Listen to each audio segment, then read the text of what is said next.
On this week's episode of the Dubcast, part of the Round Ball Australia podcast network, the Matildas finally have their new coach, with Joe Montemurro being revealed by Football Australia on Monday as the Matildas dominate Argentina en route to a clean sweep 2-game series.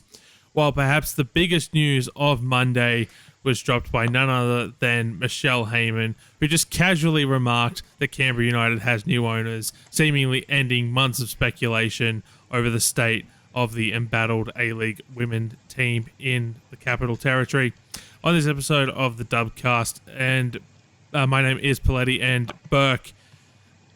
I mean, I don't even know where to start this week because, do we start with the coach? Do we start with Canberra? Do we start with Samani? Do we start with the games? What was supposed to be a quiet episode where we talked about the games, we looked ahead to, to Slovenia and Panama, and sort of just, went around that, got completely thrown out of the window. Yeah, but I mean, that's Australian football for you. When you least expect it is when everything happens. I mean, we were expecting this announcement. We've been expecting this announcement. And thank God we finally got this announcement. I mean, I was already, you would have heard it last episode if you listened, that I was already at that point, very tired of discussions around new coaches. And now it is over. Thank you, God. Thank you so much for freeing us from this hell. And thank you to Tom Samani. For real. Yeah, Tom Samani, you have done a fantastic job, and we'll get onto you a little bit later. Burke, one might even say that the coaching search is Jova. It is. It's so Jova. It's never been more Jova. So I think that's where we'll start. So myself and Lockie did an instant reaction video on Monday. We'll put a link to that in the episode description as well. But you go check that one out on our YouTube channel if you're listening to the podcast. So we're not going to spend too much time on it here, mainly just to get Burke's thoughts before we move on to everything else. But in case you haven't seen their video yet, we'll run you through the basic details. So Joe Montemurro is appointed as coach until the end of the 2028 Olympics. He'll start on Monday, June 16. Sign the contract on Saturday, May 31. Discussions were ongoing and all done through official channels. It was said multiple times throughout the press conference that they were done the right way, going through agents, going through all the proper processes and channels.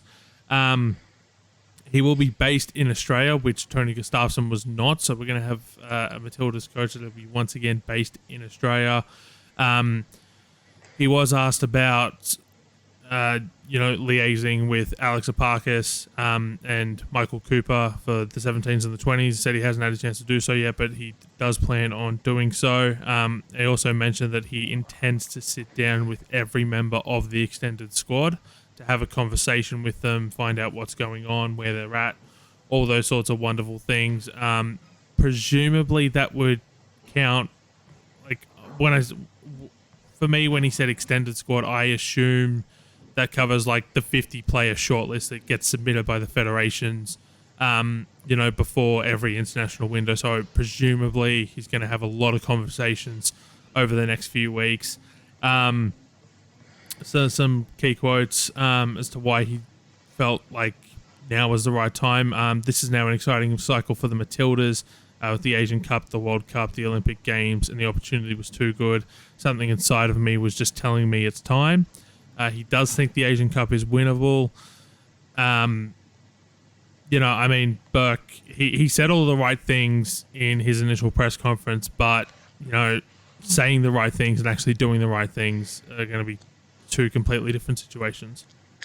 Yeah, and look, we all knew that this is what was going to happen. At least at some point, Joe Montemurro was going to coach the Matildas. Whether or not you thought or you think now is the right time doesn't matter, because it is the time. Like I said before, I am just so glad this whole debacle is over. Earlier, literally just before we started recording, I was talking about it with my parents, and my mum was like, "Oh, what's happened with the Matildas?" And I was like, "Oh, they have a new head coach." And the first thing she says is, "Has he won anything with the Matildas?" And I'm like, "Girl, she hasn't. He hasn't even started." Like, so that was very amusing to me. I'm glad that he's talking about how he thinks the Asian Cup is winnable because it is, and that is how we should be talking. And we do need to have a good Asian Cup because I believe this is still being used as qualifiers for the final time for the World Cup before we move into whatever thing FIFA are going to have us doing next. So I think we need to make it to at least the quarterfinals, or is it the So, semis? We okay, have to do so good. yes, we do have to do good. I'll get into that a little bit later.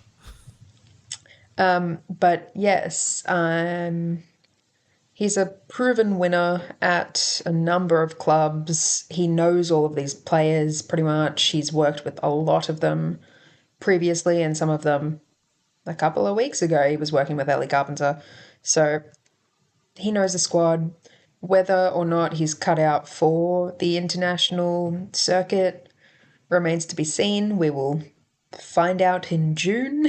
Um, sort of. I mean, friendlies are different to actual tournaments, but yeah, I am cautiously optimistic for now. And I think that is probably the right approach to be taking. It's interesting that you brought up that your mum asked if he's won anything, because you can tell her that he's now got a French championship. He does. Which, take that with what you will, given that Lyon have won 18 of the last 19 of them. But a trophy is still a trophy, even if it is a relatively easy trophy to win when you coach the best football team in the world. Or the best women's football team in the world. The idea behind Montemurro is he's generally played controlling football that has attacking flares to it. I mean, how I come back to Ange Postecoglou a little bit on this, where it's a stubbornness with Montemurro in that his plan B is to do plan A better, but it's different in the way that Tony Gustafsson's plan B was to do plan A better, because his plan A was to run the players into the ground and then just keep running them into the ground. Whereas with Montemurro, there's a lot of, and again, I liken this to Ange, it's just there's a lot of flexibility there in terms of the personnel available, but it's not the sort of tactical system that's easy to embed, particularly when you look at all the little nuances. I mean, one of his immediate tasks is basically to select a squad for the Slovenia and Panama friendlies that are in Perth in just over a month's time, or just, about a month's time. But those 4 games cover basically half the time he has before the Asian Cup. So it's 4 games in this June-July window, then 2 or 3 games in October, and then I believe it is November, December, there's another 2 games, and then that's it. That's all he's got. It's squad selection time. He's got 8 games to try to embed a nuanced tactical system, who may not have all the players available that he wants, may not be able to get the team gelling properly, and this kind of speaks to a lot of what the FA has done, where it's, this is a 10-month process. He was available last year. I've already gone on about that point ad nauseum. I don't want to go back over it. You've got, it's 8 games basically, and how many, is FA going to give him the remit to bring in a 36-player squad for these Slovenia-Panama games? Like, what happens in October when we're, a month and a half, 2 months into the WSL season, and, one of the Arsenal players has a little bit of a niggle, or Ellie Carpenter has a niggle, or any of the players, like they need to be managed. Basically, are we looking at a situation where it's like, okay, like how is he going to handle a club going to him and being like, hey, we know you've got 3 games here. Can you maybe play 90 minutes for player X and that's it? Because she needs rest. Like, where do you, like, it's going to be fascinating to see how Montemurro tackles all of this while still trying to prepare for an Asian Cup. The qualification process still being linked to the World Cup for the final time before it becomes its own split process. The AFC has 6 guaranteed spots at the World Cup and 2 playoff spots. So with Australia being seeded A1 or 1A, whichever way you want to look at it in terms of the pots, basically the top of pot 1, that means theoretically should avoid Japan, South Korea, and North Korea if they qualify until the knockouts. It should conceivably have an easy path, or an easier path than they would otherwise if they weren't the host nation. But it's basically make the semifinals, you're guaranteed. Get knocked out in the quarterfinals like they did in 2022, I want to say off the top of my head. Let's not bring that up again. You're playing your luck as to whether you qualify automatically or whether you have to go through the continental play-in tournament. The Asian Cup is important in that sense. Look, it is a winnable trophy. I don't think winning the trophy is the be-all, end-all, but we know if you get to the semi-finals from there, it's a crapshoot anyway.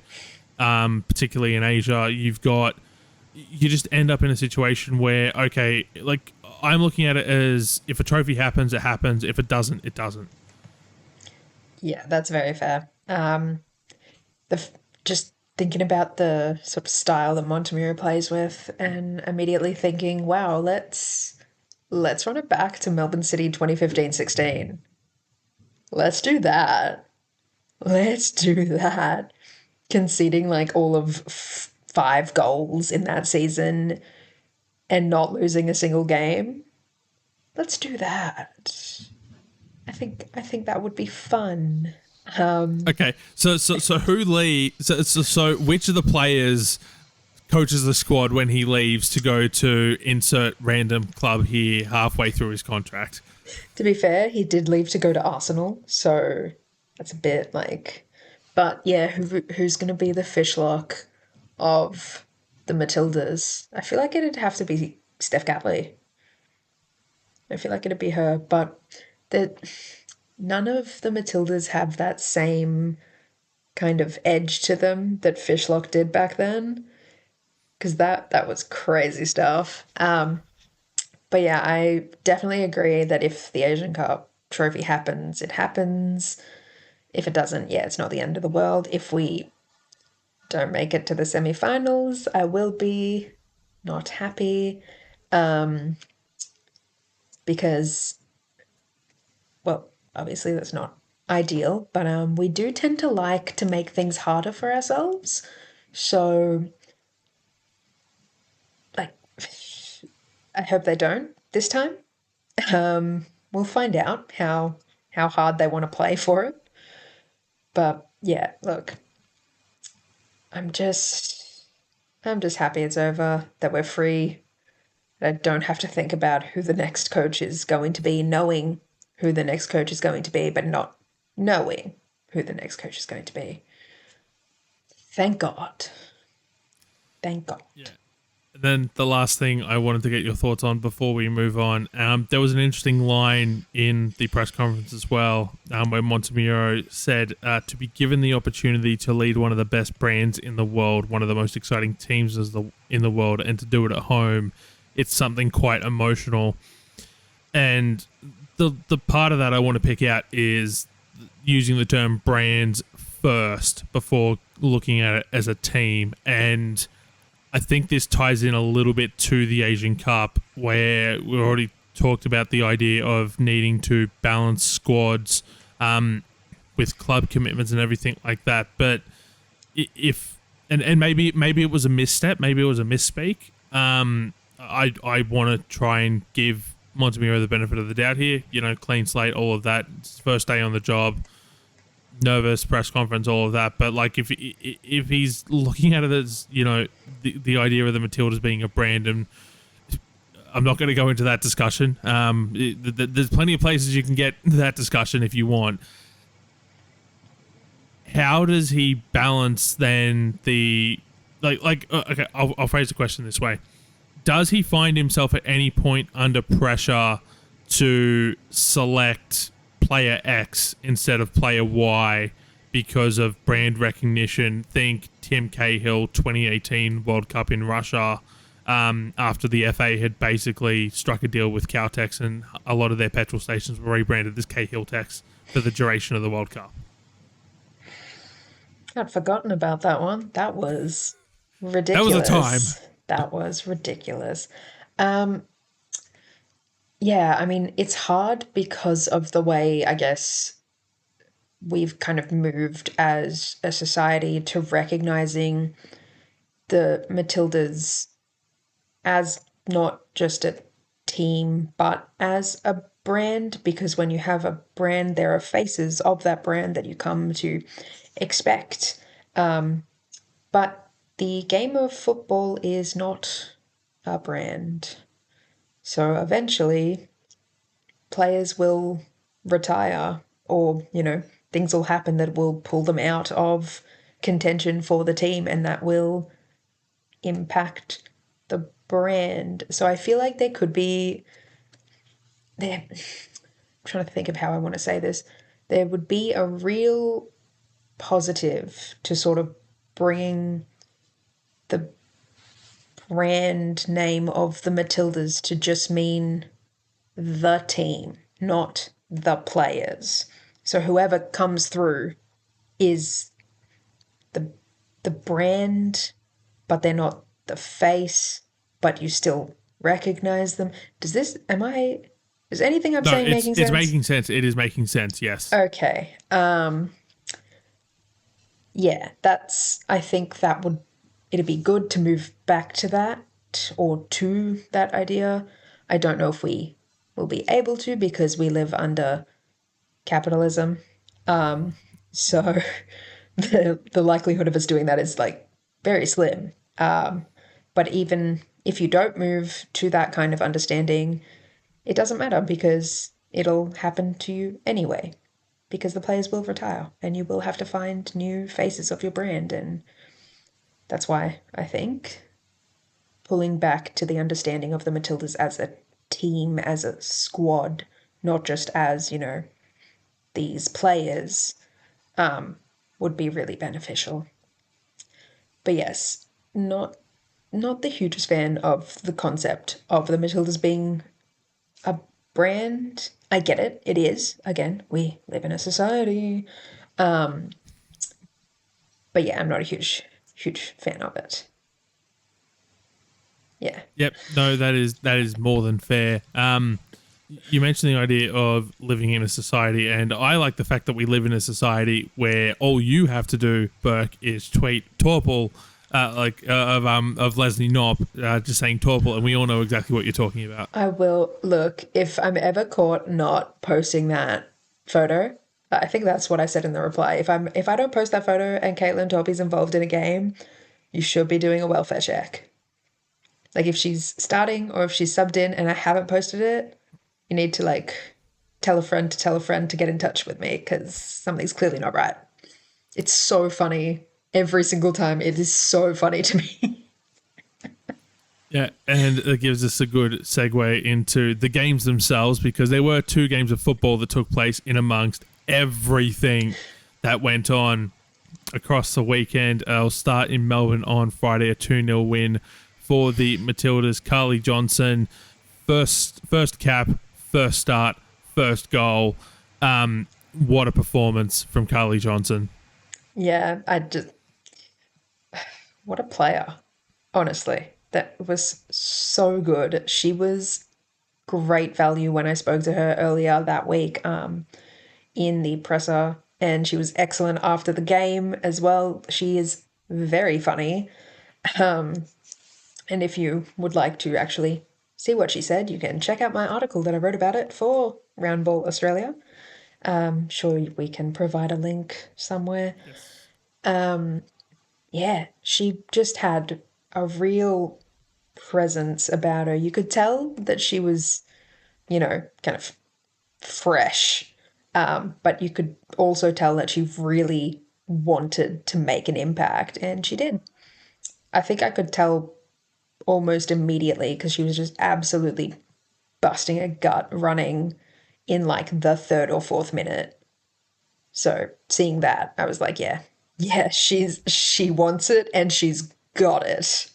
So yeah, great stuff. Other than that, honestly, pretty much a by the by sort of performance from the Matildas, from what I saw at least. Just except for one little minor detail, and that was Caitlin Torpey's goal? Question mark. I mean, it went in, didn't it? Whatever it takes, right? A goal is a goal is a goal. No one was going to argue about anything being offside because she couldn't be from that far away. Yeah, I just loved that entire sequence. I love that Alana Kennedy picked up an assist for it as well. That's incredible to me. Yeah, the way that she hit the cross and then just kind of immediately folded over onto herself because she thought she'd absolutely cooked it, and she had, but in the other direction. She cooked. And yeah, and then it swung in. There's this really great photo of her that I cannot remember who took it, but it's her. It's Torpy kind of folded over on the ground, but you can see a very like out of focus Amy Sayer in the background who's like celebrating the goal, but Torpy hasn't realized. It's very good gear. Very good gear. It was. Yeah, so this was. I know she said she'll claim it, but this was absolutely a cross. There was no way that was a shot, Burke. Yeah, no, sorry. Yeah, she can claim it all she likes, and I will accept that. But in the real world, that was a cross. But we take it. We move. Oh, absolutely. Absolutely, indeed. 40,000 people in Melbourne on the same night as an AFL men's game, and we will get into the crowd a little bit later because I have thoughts, not going to lie, but we'll get to the game in Canberra first. Amy Sayer with the first half brace in a 4-1 win for the Matildas. Carly Johnson goes off. Holly McNamara comes on in the first half. As far as I'm aware, there's been no update on Carly Johnson. Van Egmond and Michelle Heyman got the other two goals. Heyman drew a massive applause from the 25,000 strong crowd, both when she came on and when she scored. Again, I have thoughts, but the game itself, Burke, this was mostly one-way traffic. I mean, Argentina did put up a little bit of a fight, but this was mostly, a dominant Matildas game. Yeah, definitely. I feel Argentina did kind of put themselves into the game a bit more. Obviously, they did get a goal. Lapse in the defense. Oh, tell me something I haven't heard before, please. But yeah, otherwise it was a good, solid game. I really enjoyed Van Egmond's goal because it was funny because she was just like lurking right behind, waiting for that. I loved Amy Sayer's brace. What's an ACL? We don't know her. Amy Sayer is back and she's better than ever. And yeah, I think it's a real testament to how hard she's worked in her rehab to come back. Obviously, awful that Carly Johnson had to come off pretty early. Was it like around the half-hour mark somewhere? That sounds about right, yeah. Yeah. Yeah. But I do love Holly Mack coming on.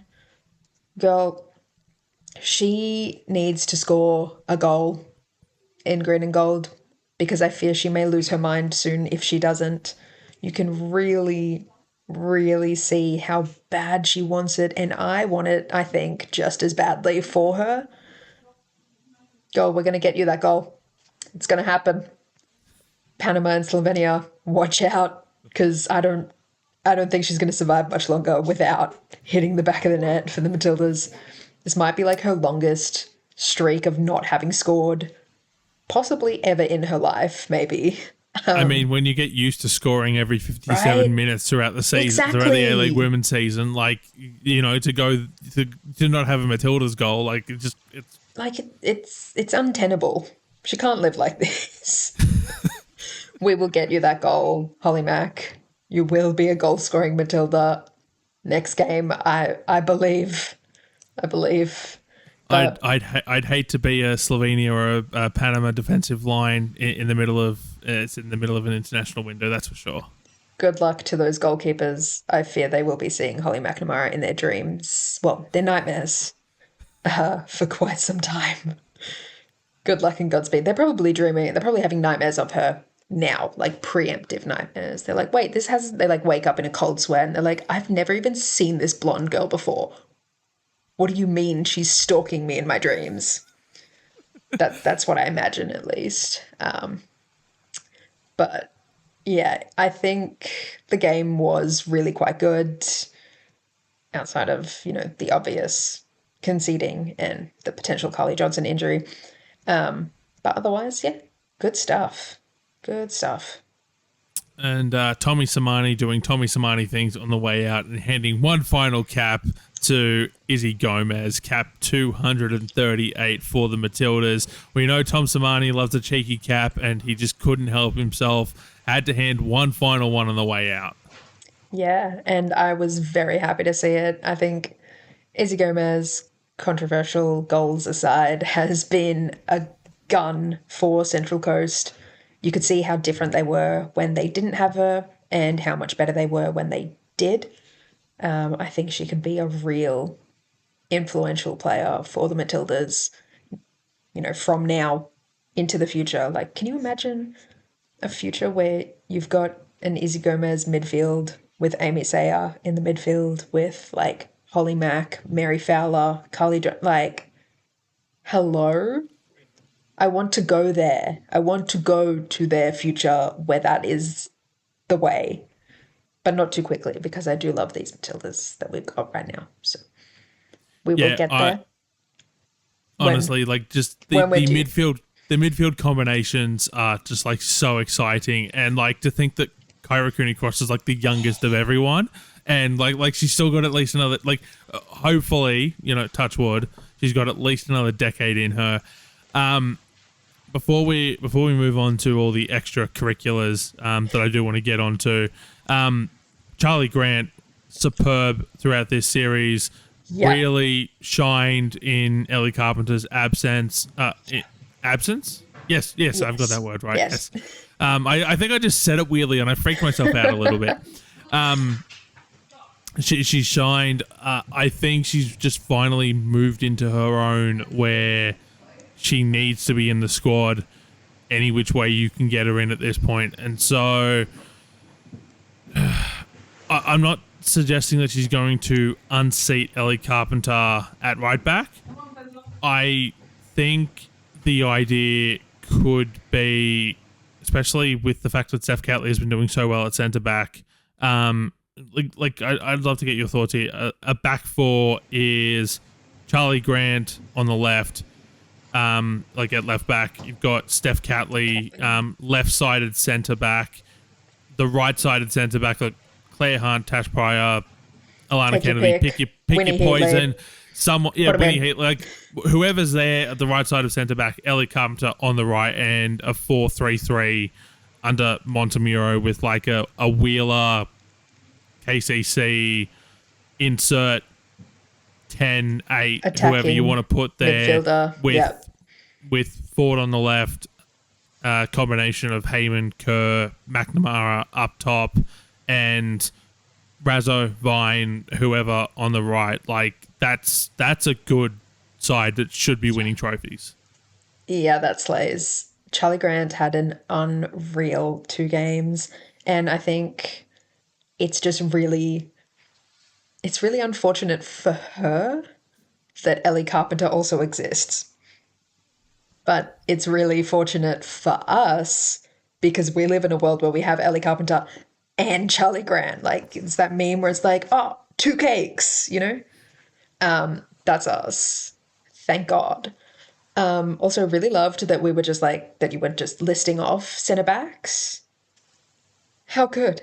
How good? Can you imagine 4 years ago trying to list off Matilda's centre backs? I'd It's start like crying. Alana Kennedy, Claire Polkinghorne, and Steph checks list, Steph Catley, but she's not going to be happy about it, and neither are you. Now, though, we now live she's in. happy. Oh, she's happy. We're happy. Everyone's happy. But back then, oh, oh dear, you'd be like pushing her into left centre back, and then KK would have to come back to play left back. We were in the trenches. We were in hell. The new fans, like the fans of the like World Cup and to now, have no idea how bad it was. We went to one of those World Cups with like what two centre backs in a dream.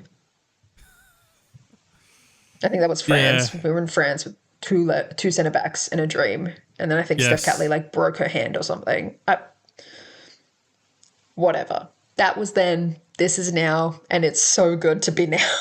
Oh my God. And there is just so much talent coming through the pipeline at A Leagues level, at NPL level, that like it's. I used to pray for times like these. Literally, I am so used to giving, and now I get to receive. I'm so Yes. used to giving, and now I get to receive. Yes. What a life. So The future is so bright.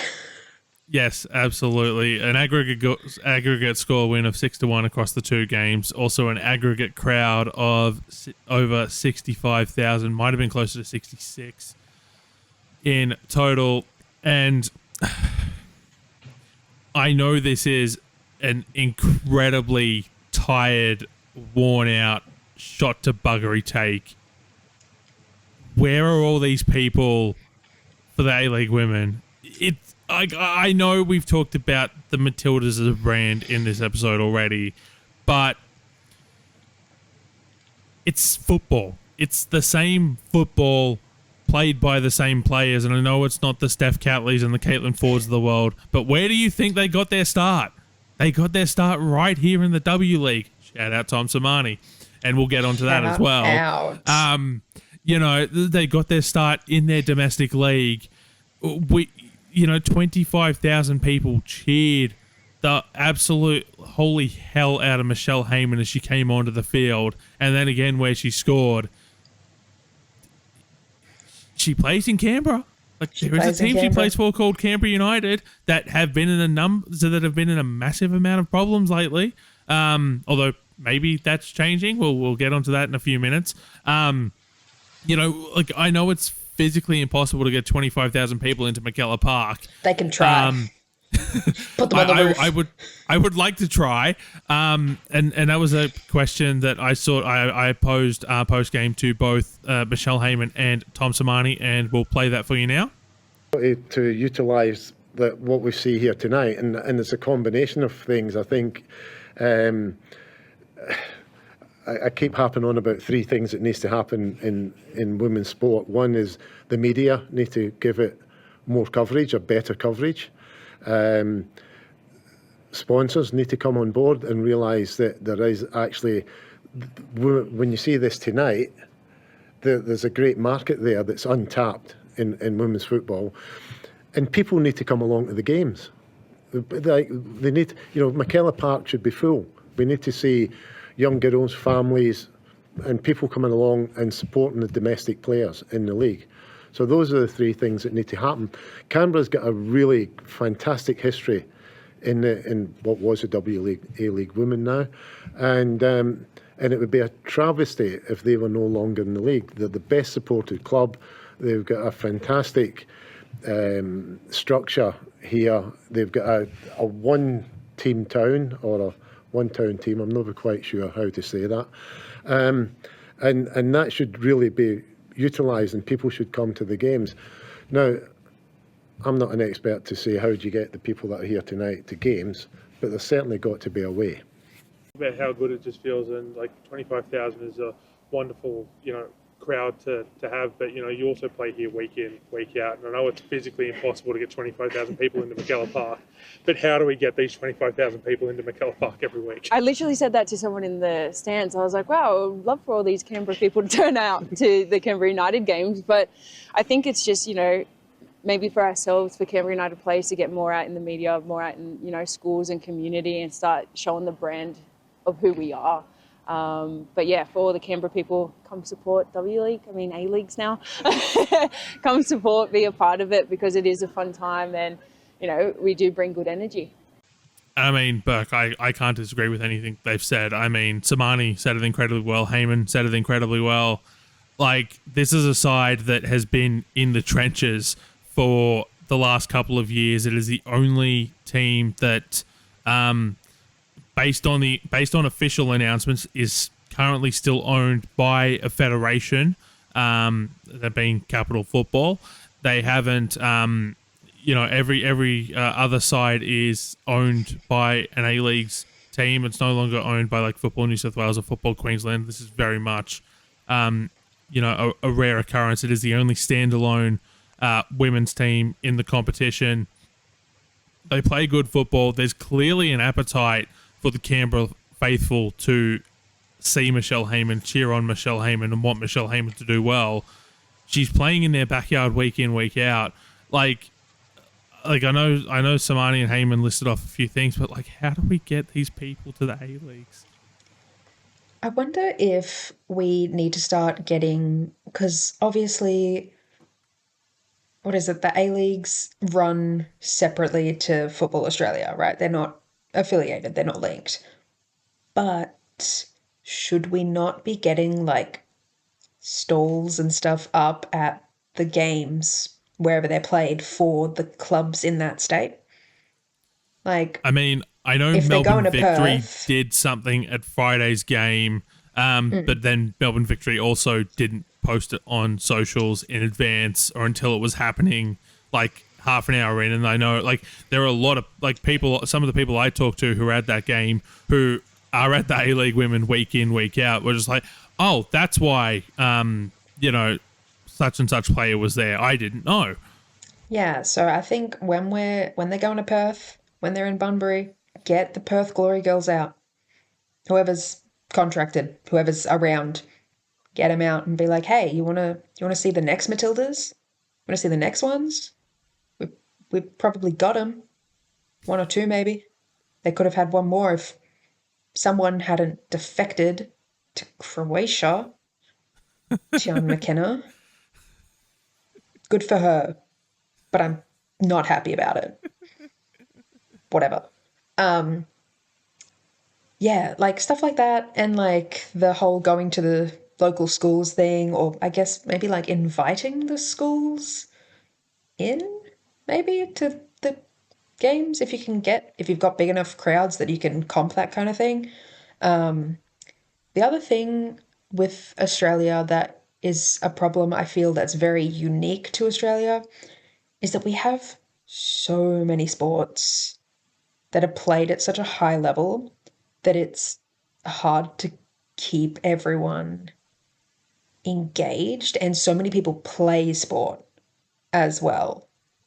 So we've got the AFL in the women's, I'm just focusing on women's competitions. You've got the AFL women's, you've got the Super Netball, you've got the Women's Big Bash League, the A-Leagues, and they all kind of run, not so much now with the A-League women's, but they all have points where they kind of overlap. Yep. And then you've also got the Australian Open happening when the A-League women's is on. So there's lots of stuff is happening at the same time, and everyone in this country seems to love sport and seems to want to go to sport. And I think there's also a lot of, I guess, still sort of underlying prejudice against what it means to be a football fan of a league, in the A-Leagues. We saw all the stuff, not to bring up men's football on this podcast. Can you believe it's me that's doing it? That's crazy. Everything that happened at the men's grand final with the huge police presence, which I It was do not basically vibe every with. cop in the state of Victoria. Like, Yeah, meanwhile, there was like a neo-Nazi rally happening in Northland. What are we doing? What are we doing? God forbid the boys want to set off a few flares. God forbid boys have hobbies. These ones are, like, if setting off a flare is the worst hobby a boy has, they're actually doing very well. Like, you should probably let them continue that.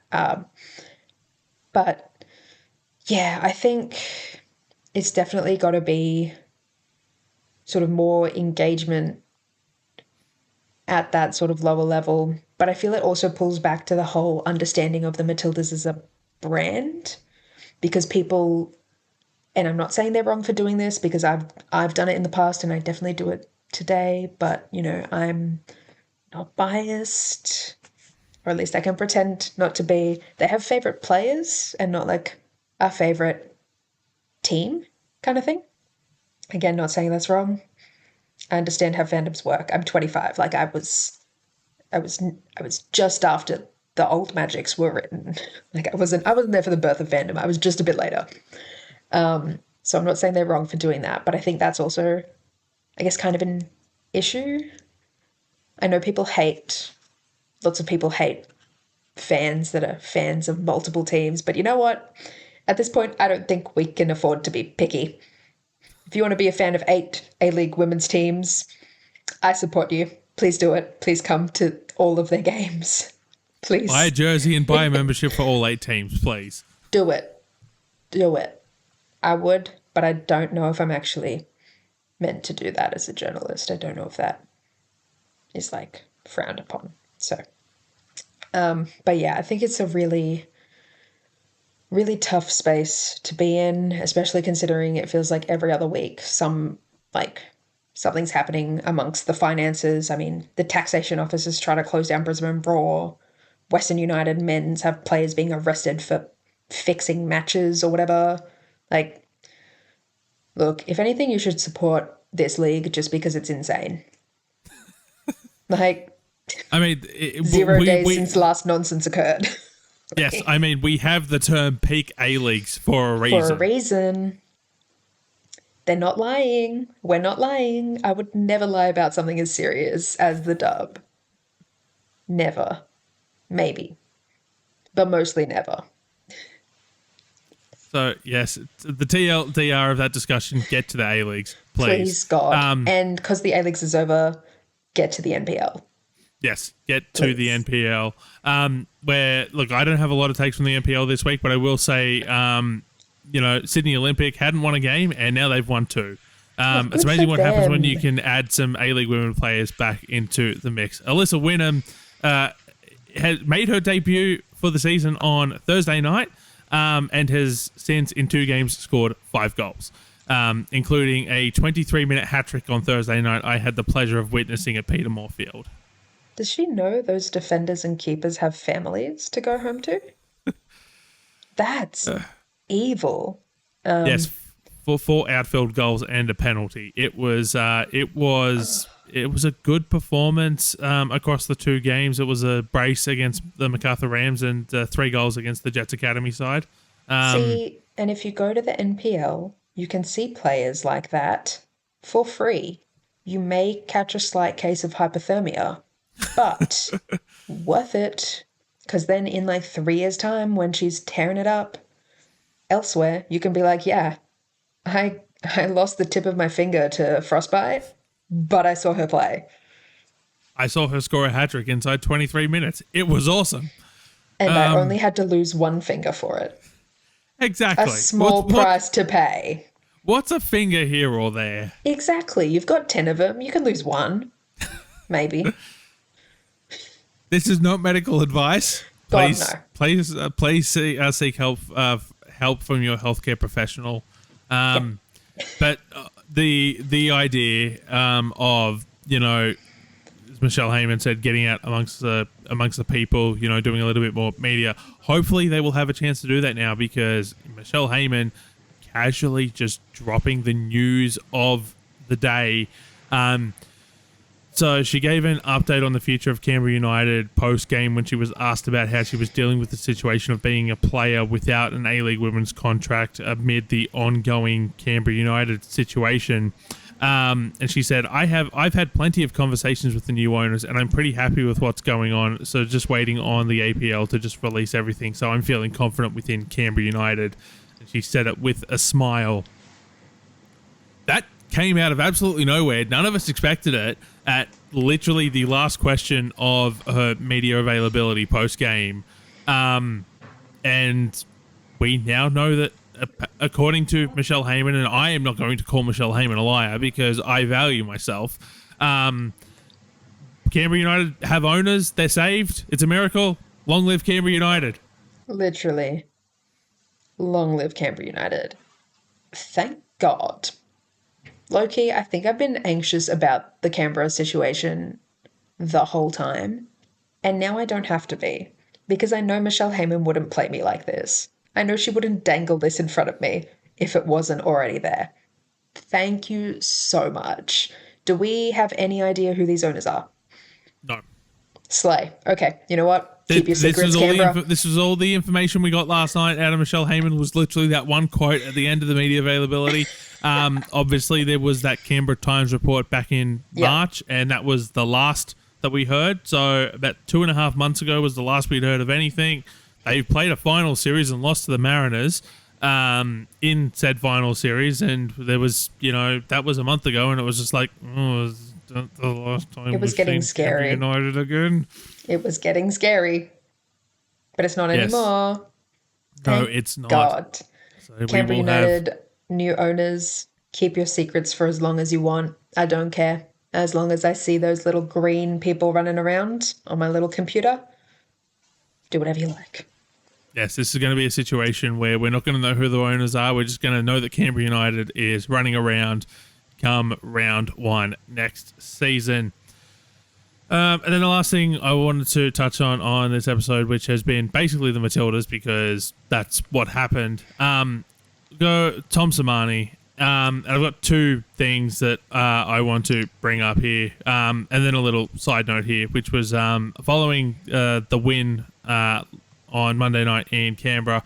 He said he thought he'd be done by last Christmas. But goodness, Tom Samani has just kept on trooping on until the Matildas got their coach, and honestly, nothing but respect for him for continuing to trudge on as he's gone past his 70th birthday. And yes, may you get to retire and go live wherever you want and not have to worry about coaching a game and 2-degree weather in Canberra ever again.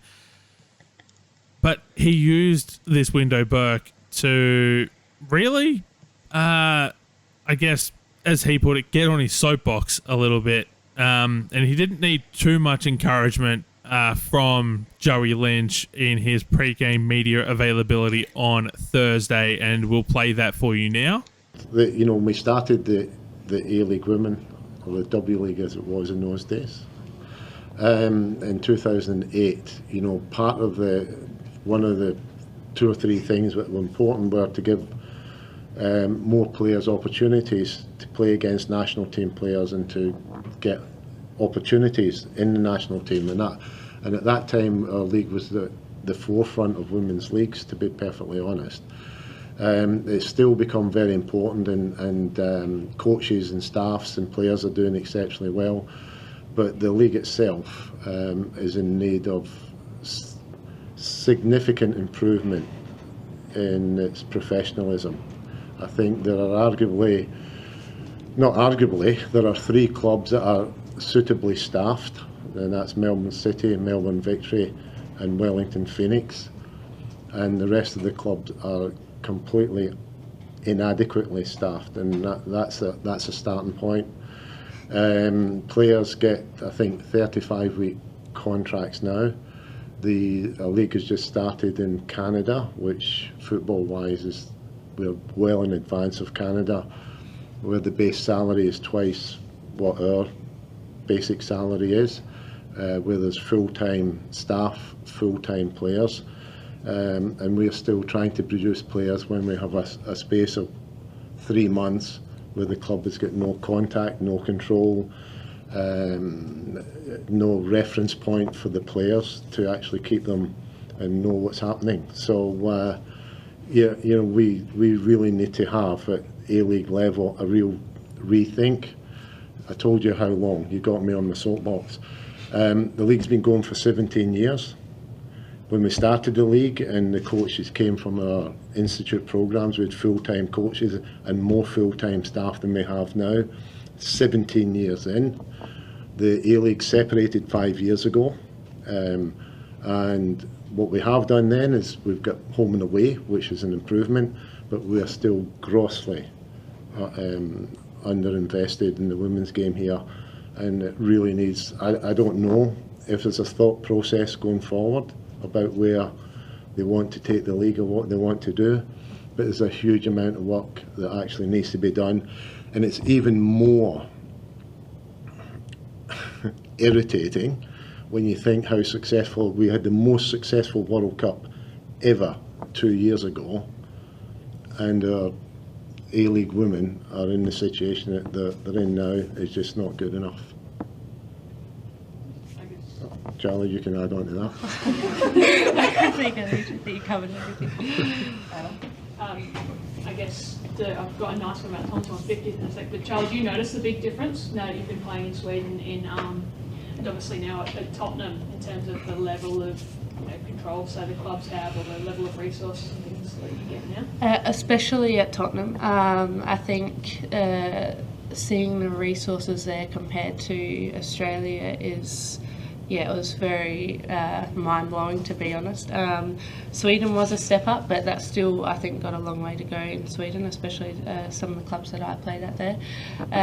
But yeah, so seeing things like that, it's like, yeah, it does like give that drive where you want Australia to be better and push for those facilities, those resources, because, having them, there every day at Tottenham, it helps you become a better player, like having so many different people that you can go to for different areas of the game, and you can only imagine what that'd do for Australia if they were given the same resources. It's not good enough, Burke. To quote Tommy, I mean, just honestly, like, you were there. What was the vibe like in the room when he said it? Like, was everyone just nodding their heads in agreement the entire time? It's like, yep, we all see this, we all agree with this. It was quite funny, mostly, like, not the situation. The situation was so serious, and you who is listening to this should know that I take this very seriously. But it was very funny because we were all just kind of sitting there. We were like, oh, yeah, it's the pre-game conference. They're going to be like, yeah, we're excited to face Argentina. They're going to be hard to play. And then all of a sudden, Tom Samani went bang. And then he went bang again. Yeah, he came locked and loaded and ready for that. And you could just, as soon as he started talking, you could kind of feel the energy in the room. Every journo was kind of just like, oh, here's the story. Here's like, the story. We're locked in. This is it. We're on, guys. But yeah, everything you said, absolutely true. If there's anyone who knows anything about the development of the A-League women's throughout the years, you're not going to find much better than Tom Samani himself. Yeah, and like I said, everything he said was true and right. And it was, I didn't actually know until that point because I hadn't done that much research into it. But yeah, the new league, the Northern Super League in Canada, their minimum wage is twice the minimum wage of the A-League women's. And that league basically started yesterday. Yep. I do understand that they only have 6 teams, but they have a salary cap of 1.8 million AUD. Which is triple the current salary cap of that A-League women, which is 600,000. Increase of 300% or whatever it is. I don't know about math. Don't ask me. But yeah, it's just not good enough. If we want to be able to continue producing players that are of the likes that we've had, you aren't going to get there without investing. You have to spend money to make money. And there are still going to be those people that are going to say, oh, there's no money in the women's game. You don't get anything out of it. Learn how to sell a player. Other clubs have worked it out. You can do it too. Someone, even Western Sydney Wanderers could manage it. Sienna Sebeska plays there. Someone will buy her. If you can't get someone to buy Sienna Sebeska, we're all doomed. Basically. I mean, not right now, because she's only like 20, but give her a minute. But I mean, on that point, you just have to look at the amount of talent that's come out of Western Sydney. Alexia Apostolakis, Holly McNamara. Like, they could have made Ellie bank. Carpenter was at the Wanderers for a season or two. Like, you know, there is so much talent that has either come out of Western Sydney or, you know, has made their way to Western Sydney at some point or another. Izzy Gomez was there at one point. Like, this Riley is... Henry was there. Riley Henry, yes, exactly. And this is just one team in the dub that, you know, like the talent is clearly there. Clubs overseas are finally learning, you know, to transfer the way they do in the men's game. The amounts are not quite at the same proportions, and I'm glad they're not at the same proportions because everyone knows transfer fees in the men's game are just overinflated, and it's almost like it's a pyramid scheme of some Like, why are you description. paying $300 million for some man? That's insane. That's insane. It is. But that's, you know, like it's, I mean, you know, the 35-week contracts. And I mean, look, I know I talk about the NPL and, you know, getting to see the A-League women players in action, but like I would happily never see an A-League women player in the NPL again unless it was, you know, one of those academy setups where players can float up and down. Honestly, if it meant full-time contracts and decent pay for that A-League women. just write the NPL into the contract if you have to. Loan them for 3 months in the off season. What are we doing? The 35-week contracts actually make me feel insane. Can you imagine your full-time job is a 35-week contract? That I can't get started on this. I can't. Stupid. Year-long contracts, please. And if anything, multi-year contracts. Those would be cool, because you know what those come with? Buyouts. Buyouts and transfer clauses and all of that. So not